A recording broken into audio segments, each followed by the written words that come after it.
Christians हो, सिख बरादरी हो, हिंदू बरादरी सब यहाँ तशरीफ लाए हैं. ఫస్ట్ ఇప్పుడు నేను ఇక్కడ కూర్చున్నాను, మీతో ఏదో మాట్లాడాను. ఈ వఫ్ అమెండ్మెంట్ బిల్ అంటే ఏం మస్జిద్ కానీ ఇవన్నీ దాంట్లో వస్తాయి. ఇప్పుడు కొంత ఈ బిల్ ఏం ఇబ్బంది అవుతుంది అది వినండి మీరు. ఆల్రెడీ 1964 యాక్ట్ ఉంది, ఆల్రెడీ 1995 యాక్ట్ ఉంది, ఆల్రెడీ 2013 యాక్ట్ ఉంది. దానికి తీసుకొచ్చి ఇప్పుడు కొత్తగా 2025లో ఒక యాక్ట్ పెట్టారు. అది ఏం పెట్టారు దాని మీరు వినండి. ఫస్ట్ తిరుపతి దేవస్థానం ఉంది, గురుద్వారా ఉంది, చర్చ్ ఉంది. ఏదైనా ముస్లిం వల్ల చేస్తారా? వేరే జాతి వాళ్ళ కల్లా చేస్తారా? వెయ్యరు. మీ మందిర్లో అయితే ఎస్సీలకి బీసీ వేరే కులం వల్ల ఎట్లా ఇస్తారు? మా వక్ఫ్ బోర్డు నిర్మించేప్పుడు కాన్స్టిట్యూషన్ ఆఫ్ బోర్డు అప్పుడు అలా 2 హిందూస్ అని పెట్టారు. ముస్లిం ఎంపీ ఉండే ఎనీ ఎంపీ అని చేశారు, ఎమ్మెల్యే ఉండే ఎనీ ఎమ్మెల్యేని చేశారు. గవర్నమెంట్ నుంచి ఒక రీప్రజెంటేటివ్ ఉంటాడు, అసిస్టెంట్ సెక్రటరీ క్యాడర్ ఒక మనిషి వస్తాడు, ఎనీ అని పెట్టారు. పోయిన ఆయన 1 ముస్లిం ఎంపీ, 1 ముస్లిం ఎమ్మెల్యే, 1 ముస్లిం deputy secretary and officer any అంటే ఇప్పుడు 11 మంది బోర్డు ఉంటారు. 2 మనుషులు కూడా వాళ్ళేసి టోటల్ 6 మంది వేరే రిలీజియస్ వాళ్ళు అయిపోతారు. ఆ రిలీజియస్ ఆస్తిలోకి ఎట్లా కాపాడుతారు? అదొక పెద్ద ఫాల్ట్. దాని తర్వాత ఏం చేశారు? లిమిటేషన్ యాక్ట్ ఉండే, లిమిటేషన్ యాక్ట్ అని మన ఇండియాలో ఒక కానూన్ ఉంది. ఆ లిమిటేషన్ యాక్ట్ తీసుకొచ్చి మా వక్ఫ్ మీద పెట్టేశారు. ఇప్పుడు చోటి మంది ఉండేది అనుకోండి, వాళ్ళ జనం ఉంటారు. 10 సంవత్సరాల నుంచి వాళ్ళు ఉంటే ఆ భూమి వాళ్ళ ధర.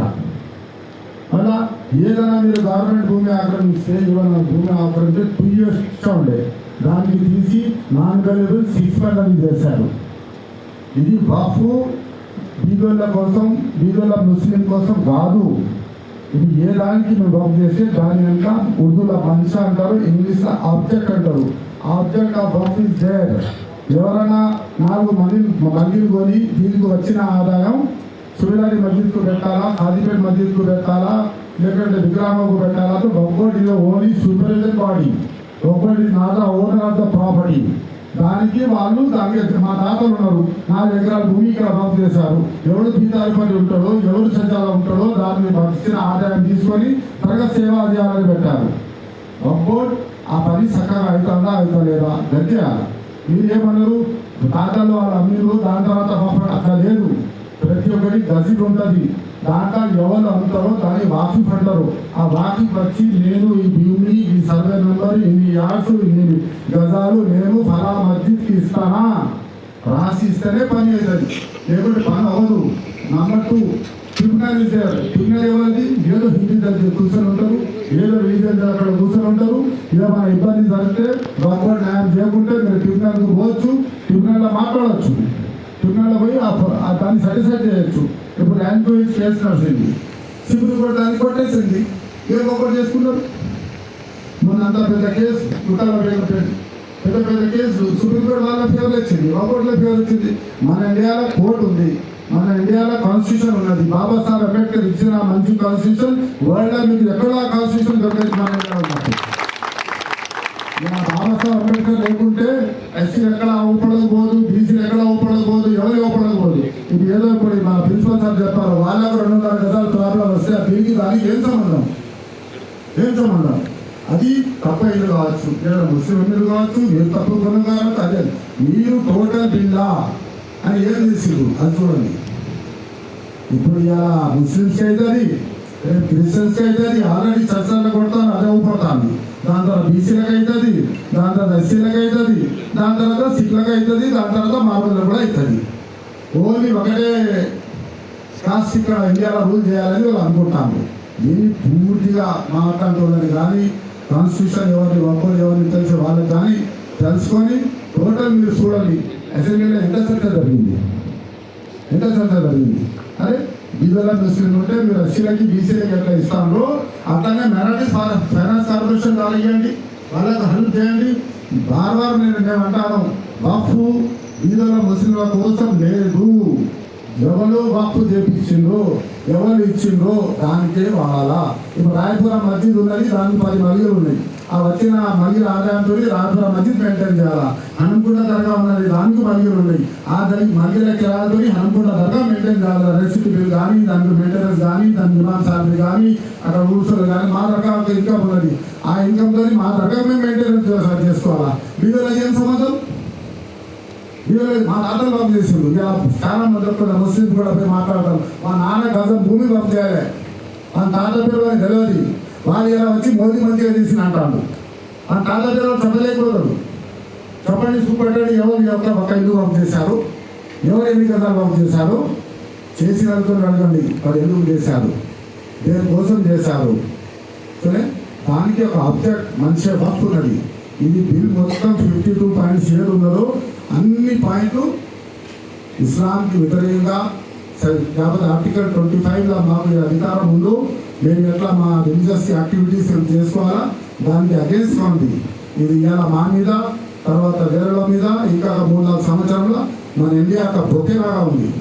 जैसा आज हम हिंदू मुसलमान वरंगल में नडीना से लेकर राजकुमार साहब से लेकर हम जो मोहब्बत से रहते, मोहब्बत, एकजुटता, अमन, ये हमारे हिंदुस्तान की तरक्की का बायस है. तो वो छोड़ना चाहा. मोदी के पास उद्योगाలు ఇయ్యలే, రేట్ తగ్గియలే. ఏం చేసిండు? హిందూ ముస్లిం తప్ప ఏం చేసిండు? ఆయన వచ్చినప్పుడు గ్యాస్ రేట్ ఉండే, ఇప్పుడు ఏమైంది? ఆయన అప్పుడప్పుడు యూరియా రేట్ ఉండే, ఇప్పుడు ఏమైంది? అప్పుడు పెట్రోల్ రిలేటివ్ ఉండే, ఇప్పుడు ఏమైంది? ఒట్టిగే హిందూ యువ పిల్లగాళ్ళకి రెచ్చగొట్ట కోసం వాళ్ళకు ఉద్యోగాలు ఇవ్వలేకపోతాడు, వాళ్ళకు సర్వీస్ చేయకపోతాడు, వాళ్ళకి ఏ అభివృద్ధి లేదు. దానికోసమే ఇట్లాంటి హిందూ ముస్లిం తీసుకొచ్చి ఆయన ఇండియా వాతావరణానికి, మా జిల్లా వాతావరణానికి, స్టేట్ వాతావరణానికి పాడు చేసే ప్రయత్నం వాళ్ళు చేస్తాడు. మేము ఉల్టా, हम हिंदुओं को, मुसलमानों को, हम सब भाई है, एकजुट के रहेंगे और एकजुट बनकर हम उसके खिलाफ लड़ने की कोशिश करेंगे. ये हमारा कॉन्सेप्ट है. वो कॉन्सेप्ट के जरिए आज हम सब यहाँ मिलकर बैठे हैं. ये छोटा इजलास है, ఇది చిన్నగా ఉంది. రాబోలా మళ్ళా కొంత ఇప్పుడు సుప్రీంకోర్టు మొన్న చాలా మంచి ఆదేశాలు ఇచ్చింది. ఇంకా అది పర్మనెంట్ కాలే. సుప్రీంకోర్టులో మాకు ఆర్డర్ దొరికితే మా ఎడ్యుకేషన్ ఆగిపోతుంది, లేకుంటే ఈ ఎడ్యుకేషన్ తీసుకొని మేము ముంగడికి వెళ్తాం. ఆల్రెడీ నిన్న హైదరాబాద్లో కూడా నాకు ఒక 10 డేస్ కింద మేము ఒక ర్యాలీ చేస్తే దాదాపు 2 లక్షల మంది వచ్చారు. నిన్న కూడా లక్షల మంది అలా ఎస్సీలు కానీ, బీసీలు కానీ, ఇండియాకి जो भी सेक्युलर लोग हैं वो सब इसके अंदर आए. खाली मुसलमानों की लड़ाई नहीं है. हम बाबा साहब अम्बेडकर के कॉन्स्टिट्यूशन को बढ़ाने के लिए लड़ रहे हैं. వాళ్ళు ఏమంటాడు అమిత్ షా పార్లమెంట్లో కూర్చొని, మీరు అంబేద్కర్కు పోతే స్వర్గంలో పోరు, జై శ్రీరామ్ పోతే నువ్వు స్వర్గంలో జాతే. అట్లా అంబేద్కర్కి అట్లా చెప్తాడని. అంబేద్కర్ కాన్స్టిట్యూషన్ వాళ్ళకు, అంబేద్కర్ డాక్టర్ అంబేద్కర్ భీమరావు సాబ్ కాన్స్టిట్యూషన్ వాళ్ళకు మంచిగా అవపడలేదు. 3 సంవత్సరం కష్టపడి అని మనకు కాన్స్టిట్యూషన్ ఇచ్చిండు. ఎంత మంచి కాన్స్టిట్యూషన్ అండి, ఎంతమంది మనకు ఎంత బాగా మన ఇంటి मेहनत आज इंडिया अंदर ఒక लेवल बतुताనంటే अंबेडकर साहब का डिफेंड हो सकते हैं. तो आज सब मिलके हम है. आज एस भाई भी ऑफिसर है. आज आप एस भी देखो हमारे पास एक जज बन के बैठा हुआ है. इसको कौन करे? अंबेडकर साहब करे. सो है ఇలా దానికి తీసి కొత్త తీసుకొచ్చి టిబుల్ కానీ, ఎన్ఆర్సీ కానీ, సిఏ కానీ, ఇవన్నీ ఏంటిది? రచ్చగొట్టే రాజకీయాలు. దీనివల్ల ఎవరు బాగుపడదు. మనం నష్టపోతాం, మన దేశం నష్టపోతుంది, మన డిస్ట్రిక్ట్ నష్టపోతుంది, మన స్టేట్ నష్టపోతుంది. ఆ రాహుల్ గాంధీజీ ఇతర భారత్ చూడాలి, కశ్మీర్ నుంచి కన్యాకుమారి గారు తిరిగింది అందరూ ఒక లైన్లో రావాలని. ఇలా పార్లమెంట్లో కొట్లాడటం వీళ్ళు వీళ్ళే అందరితో సహా వీళ్ళు కూడా నిలబడింది.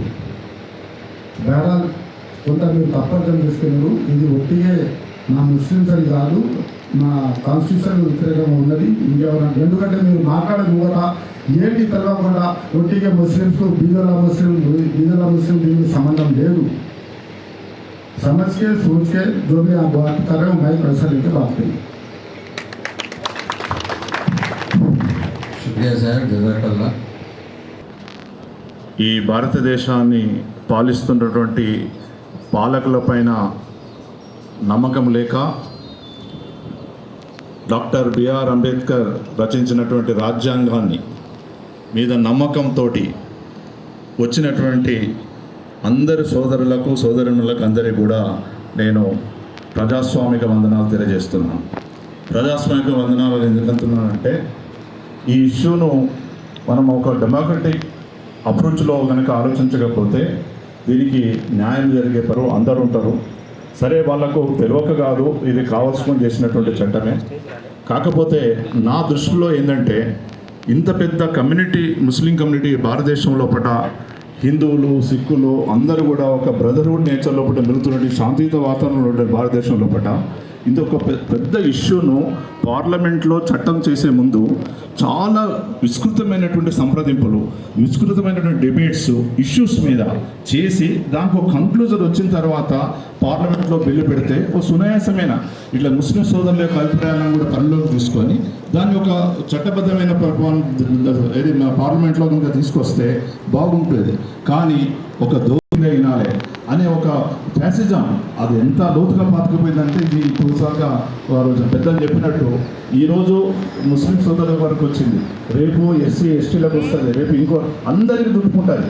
అంటే ఈ ఆలోచన, పాలకుల యొక్క ఆలోచన ఎప్పుడు కూడా ప్రజాస్వామ్యం రాజ్యాంగం మీద వాళ్ళు ప్రమాణం చేసి వాళ్ళు గద్దెకెక్కిన తర్వాత చట్టబద్ధంగా పరిపాలించినటువంటి బాధ్యత వాళ్ళు తప్పకుండా చేయాలి. లేకుంటే వాళ్ళు కూడా నేరస్తులే యాజ్ పర్ చట్ట ప్రకారంగా. కాబట్టి ఈ ఇష్యూను మనము ఒక డెమోక్రటిక్ లెవెల్లో, నేను ఇక్కడి దాకా మీ అందరితో పాల్పంచుకున్నానికి ఎందుకు వచ్చినంటే, ఈ ఇష్యూలో చాలా విస్తృతమైన చర్చలు అందరి ముస్లిం సోదరులతోటి, సిక్కు సోదరులతోటి, హిందూ సోదరులతో అందరితో